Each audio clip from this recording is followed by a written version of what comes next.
Hey y'all, it's the Vixter coming at you from New York. Just wanting to share about how to get started homeschooling.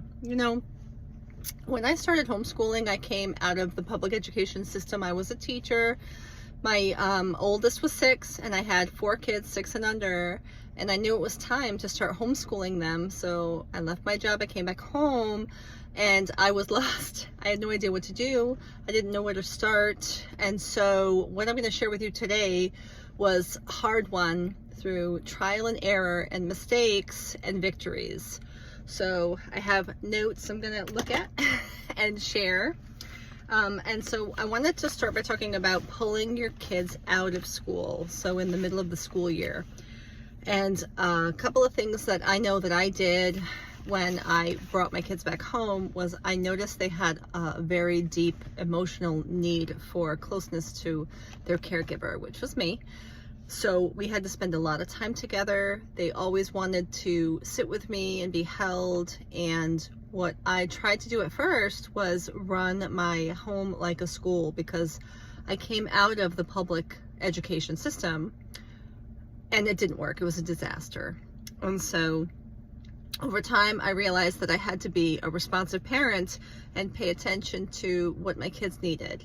So they didn't need to get up at 6 o'clock in the morning and start school by 6:30. They needed, a little bit more sleep, and then they were fresher once they got their rest.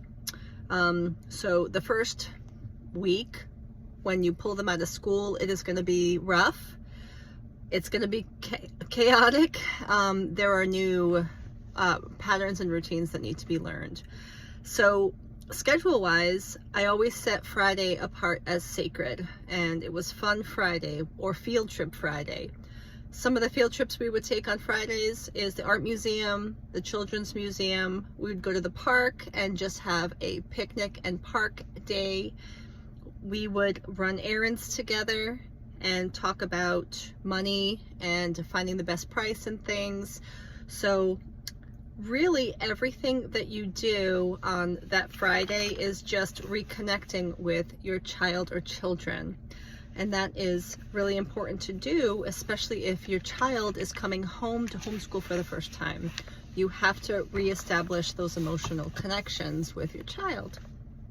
Okay, and so you'll need to adjust, and your child will need to adjust, and you'll meet somewhere in the middle. That's what happened with our family when we decided to homeschool, and it will happen with yours.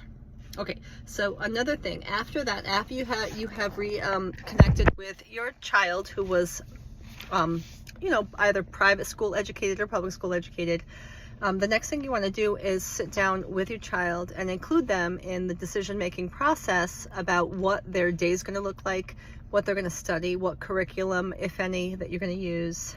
They're part of it too. This doesn't happen in public school, and there's a reason for that. They have to have a very homogenized set of standards that all the students have to be compared to so that they meet those standards. But at home, your child is the boss of his or her education.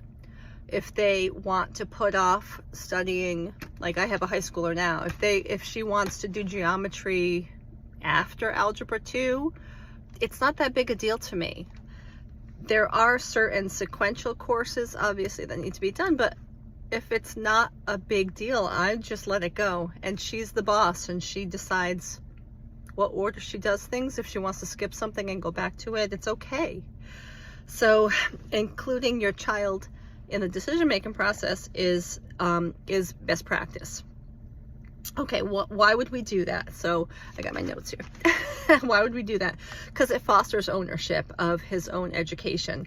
Our goal is to have our children be driving the car of their education, and so they decide how fast they go, how slow they go, when they arrive at their destination. It's up to them. It's up to them, and that's the right thing to do, I believe, for my kids. Okay, so I'm going to use 2 examples of kids that were owning their own education. So there's a family we're friends with who homeschooled their children for over a decade. Their oldest was the resistant homeschooler. So she would come out of her room in the morning. Her school books would be on the table. Her mom would say, come on over and start. And she would look at the books, scoff, and just go off and do something she enjoyed. And it caused innumerable conflicts between her and her mother, because her mother had this picture in her head of how the day is supposed to go. We start at 8, at 9 we do social studies, at 10 we do math, you know, and it was very rigid, and her oldest balked at that. And so she fell behind, about 2 years behind in school. And then when she was in 9th grade, chronologically 9th grade, she just got this fire in her that she wanted to graduate. And so she did, I want to say 3 years of school in 2 and graduated on time.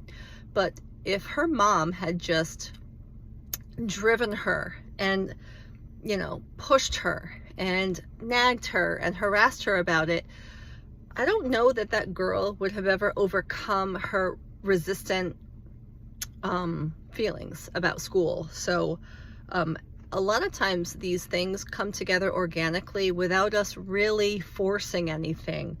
Our goal is independent children who decide how much education they want and what direction they want to go. So that was really important to me. And then my oldest, who was resistant when she was younger, under the age of 10, and then just by 12, she was determined to graduate high school by 16. And she's now she's 14, and she is taking geometry and algebra 2 simultaneously. And I didn't do anything to get my child to this point where she's ahead by almost 2 years. I didn't do anything. That all came from within herself. So again, that's really important to emphasize with your kids, is that they're the boss of their own pace, their own education. And we're here to guide. We're here to give feedback. We're here to say, that's probably a bad idea. Can we try a different way? But they're the boss. It's their education. My oldest, it's her education, not mine. Okay, so getting back to what to do to reconnect with your kids, which I want to talk about as well. Do your read alouds together, especially from the beginning, just reading books. And there are good books, which I can share in the comments section. Some books we read as read alouds when my kids were littler, less than 10 years old.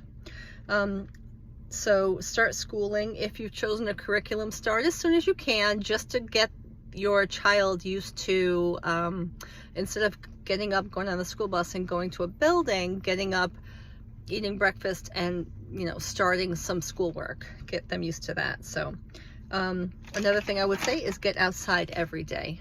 That's really important when you're starting a new round of homeschooling, is to let your children get outside. We used to call it vitamin FA, fresh air and sunshine. And we would send them out every afternoon just to get some fresh air and sunshine. And then they would come back in refreshed and ready to do a read aloud, or have some quiet time in their rooms so that they could read or paint or color. That really worked out well for us. Okay, so a different scenario, starting with kindergarten. So the focus at that age, if you're starting in elementary school, focus on reading and math. And that's what's really important. Social studies can come later, so can science. It doesn't have to be all subjects every day. So reading and math. And our reading curriculum that we loved was Explode the Code. I started that with my kids when they were 5 years old each. And they're all really strong readers. Making sure that we get outside every day. And when they're little, school should not be 8 hours. And in a classroom, if you've ever taught, I was a teacher, the students are there 8 hours, but they're not studying for 8 hours. It's 8 hours of downtime, 8 hours of snack time. It's gym, it's art, it's music, it's run around and play time, it's playground time. It is not 8 hours of education, not even close, not even close. So when they're little, you should be doing just short bursts of this or that, and then the rest should be play. And there are kids, I have a child who just is growing emotionally slower than you would think, and it's okay. And so he just needs more time to be a kid. And then there's plenty of time to be an adult later, but he just needs more time to run around outside, and that's okay. That's all right. I can give him that because we homeschool. I have that flexibility. Okay, so another thing too I wanted to talk about, and I'll talk more about this with my video on resistant homeschoolers, is to pay attention to their struggles. If they're not finishing their work or they're avoidant, then there might be something there where they're struggling with a content area or even a general subject area. I have one student who is very strong in math, and then I have another who's really struggles in math, and it just takes a lot of extra time to get over it. And when my math avoidant student starts to come up with excuses, not wanting to start, if I say, let's just try 3 problems and see how we do. Let's try 10 minutes and see how we do. That can at least get him started. And then if he needs to quit, if he's getting too frustrated, then we put it down and we'll come back to it in the afternoon or tomorrow. It's okay. It's okay. The last thing I want to say about this is don't force a schedule. Your schedule has to be flexible. My kids will have mornings where it's just a bad morning. It's just bad. Somebody woke up cranky, somebody woke up exhausted, somebody woke up sick. And then in the morning, we have to be flexible, that maybe we need to just stay in our pajamas a little longer. Maybe we need to have some hot tea. Maybe we need to sit on the couch together and just talk about the bad dream. And that's okay. And so after lunch, we'll try to get some schoolwork done. One little known fact about homeschooling is, and I live in a very strict state where they have very strict standards on homeschooling. We are required to complete 80% of the curriculum, 80%. So whatever I wrote down in my paperwork that we're going to cover, as long as we get to 80% of that, we're good. And I just need to remember that when we have bad days, to not get stressed out that or scared that we're not going to finish. Just let it be. Let it be. Because your child will have a better day eventually. And then that's a perfect day to tackle the hard subjects that they're struggling with. Homeschooling is not that hard if we take the approach where we're going to be observers and we're going to let the schedule come together on its own. Little kids are not motivated to do school, but if we nag them, they'll never be motivated. Like, what we want is when they're older, they want to school, they want to do their schoolwork, and they have the goal to finish and graduate. I hope this helped. I do intend to come up with some more homeschool videos to share with parents who feel like they can't do it, because you can. You're the perfect teacher for your child. Your child needs you. They don't need Mrs. Jones in 3rd grade. They need you. You're their mom or dad. So, all right, that's about it. That's going to do it for me. Keep the faith. Don't be intimidated, and I'll see you next time.